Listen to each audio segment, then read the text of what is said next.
Hey guys, it's Ms. Muller, and today we're going to be looking at the reading passage from your Week 2 packet. So we're going to be looking at Day 4, the literacy passage called Cleopatra Finds Her Voice. So go ahead and pause your video, find Cleopatra Finds Her Voice, and get it out, and we're going to read it together.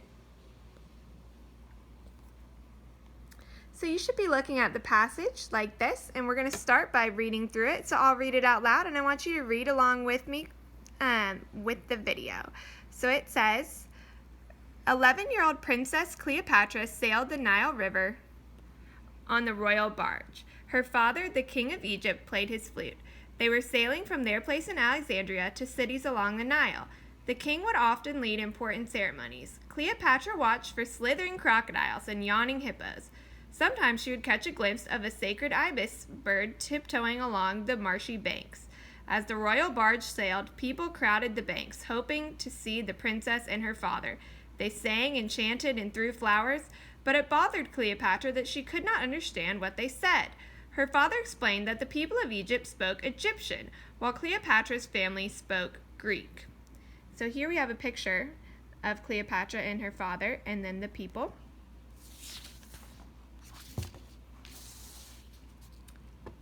It says, but her father was ruler of Egypt. Why didn't he and his family speak the native language? They could thank their ancestors for that, the king said.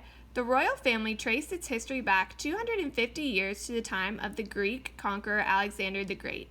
Alexander had conquered Egypt. When he died, his Greek general Ptolemy took over. Ever since, all of the rulers of Egypt had spoken Greek. Once back home, Cleopatra insisted on learning the Egyptian language. She believed that a ruler should know her people, and that meant knowing their words. Cleopatra studied hard and soon learned to speak Egyptian, but she didn't stop there. She also learned Hebrew, Aramaic, Persian, Latin, and some African dialects. She loved learning and excelled in math and science too. Later, when she ruled as queen, one of her first acts was to visit the city of Memphis for an important religious ceremony. This time, she spoke to the people in Egyptian. The people loved her for learning their language. She showed them respect and honor in many ways too. Cleopatra is remembered as a brilliant queen. She was the only Egyptian ruler in hundreds of years to learn the language of her people. So here we see all of her people with her. So now if we look at our questions, we're going to start with question number 1. It says, Part A, what does Cleopatra find out about herself as she learns to speak Egyptian? So I boxed the words about herself because we don't just want to know what Cleopatra learns, we want to know what she learns about herself. So I looked at each of the answer choices. Speaking Egyptian helps her understand her religion better. She no longer thinks her father is a good king. Or C, her family's old language no longer sounds right. And those things don't show anything about what she finds out about herself. This would be about her father, or her family, or her religion. So I found D. She realizes she has a love for learning. And I can find this back in the passage.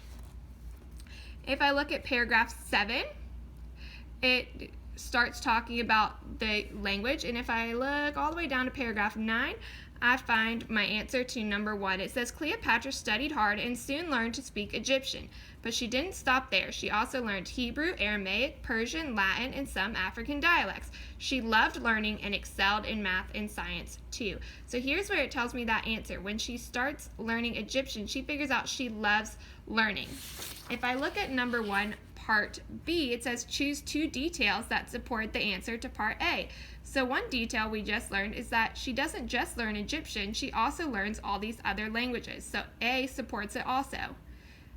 B and C are talking about the people when they first saw her, so that doesn't have anything to do with her love for learning.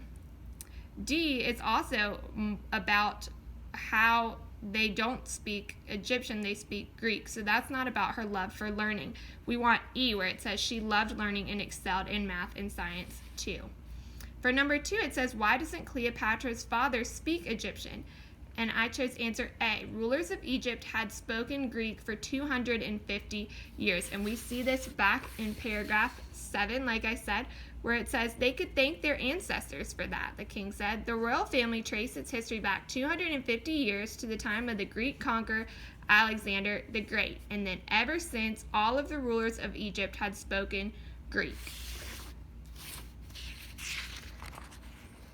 Now if I look at question number 3, it says, which sentence best explains why Cleopatra wants to learn to speak Egyptian? A says that she hopes it will help her with math and science. B, she sees the love her people show. That's true, she does see the love, but she doesn't understand it. C, her father explains the history. Well, he doesn't explain, just the history doesn't make her want to do it. It's D, she believes that as the ruler of Egypt, she should know Egyptian. And so we see this in paragraph 8, where it says, she insisted on learning the Egyptian language because she believed that a ruler should know her people, and that meant knowing their words. All right, now looking at question number 4, it says this question has 2 parts. So part A, which words best describe Cleopatra? Frightened and weak, spoiled and happy, thoughtful and caring, or silly and careless? I chose C, thoughtful and caring, because she cares about her people and thinks about them, and that's why she learns Egyptian. And so which sentence supports that? It's B, she believed that a ruler should know her people. This shows that she cares about her people and is thinking about them. These other sentences show like she is a brilliant queen, but we want things that specifically show how much she cares, and that is believing that a ruler should know her people. The next question says, read these sentences from paragraph 6 at the end of this story. But her father was the ruler of Egypt. Why didn't he and his family speak the native language? And it asks what native means. So she is wondering why they don't speak the language of the Egyptians, so the language of Egypt, which is where they live.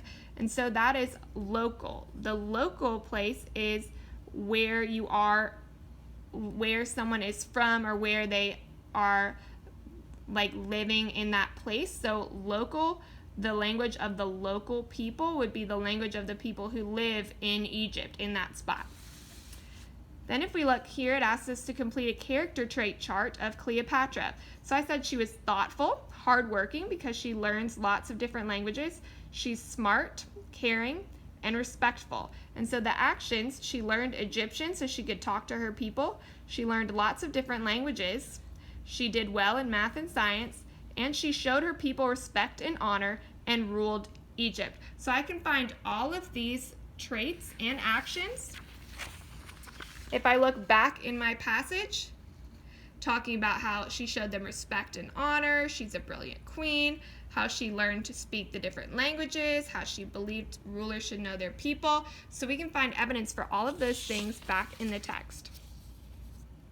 My first short response question asks to explain how we can tell Cleopatra was curious using 2 details. So I chose to go back to the very beginning for question 7, when it talks about how she's watching for slithering crocodiles and hippos, and she's looking out from the barge to see all the people. So she's wondering about the animals, she's wondering about the people, and it bothers her that she could not understand what they said. So I'm going to use these details to write a paragraph.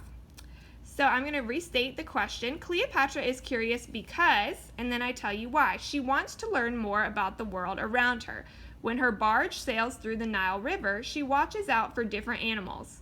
That's what the detail we saw in the first paragraph. She's also curious about what the people are saying when they speak Egyptian, so she learns the language in order to find out. And then the last one, it says, now that you've practiced describing characters, write about how characters' actions drive what happens in the story. So because Cleopatra cares, because she is respectful of her people, what do her actions do that drive the story? So I restated my question. Cleopatra's actions make her a brilliant queen because she cares for her people. And then I support it. If she had not learned Egyptian, she wouldn't be able to understand or talk to her people. When she learned the language, the people loved and respected her as queen because her actions showed she respected them. So the last thing we're going to do is look at these vocabulary words at the beginning. It says words to know. As you read, look inside, around, and beyond these words to figure out what they mean. So it tells you to use context clues to figure out what they mean. So it says the word barge, I look around it, and it says sail the Nile River on the royal barge. So I know if you sail in it, it must be some type of boat. So I can look at the picture and know that a barge is a flat-bottomed boat. Well, the other one is ceremonies. So it says the king would often lead important ceremonies. So if the king is leading them, they must be some formal public event, and it's usually celebrating something. So that's what they are going to. So we learned about vocabulary words, using context clues, finding our answers in the passage, talking about the character traits of Cleopatra as caring and thoughtful, and we also looked at how her actions are affected by her character. So I hope that you learned something from this video. Keep watching and comment with any questions, and I hope you guys have a great weekend. Bye.